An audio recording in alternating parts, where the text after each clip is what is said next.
How to add the half slides animation in CapCut Mobile. In this quick tutorial, I'll show you how to create a split slide reveal effect in CapCut step by step. If this helps you out, make sure to like the video and subscribe for more CapCut Mobile tutorials. First, open the CapCut app on your Android phone. Now, open your project and place your video clip at the beginning of the timeline. Tap on the video clip to select it.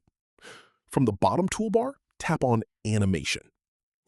Now, select the In tab to control how your video appears at the start. Scroll through the animation list until you find half slides, or just search for it. Tap on half slides to apply the animation effect to your clip. You'll now see the screen split into sections that slide apart to reveal your video. Use the duration slider to control how fast or slow the slide animation plays.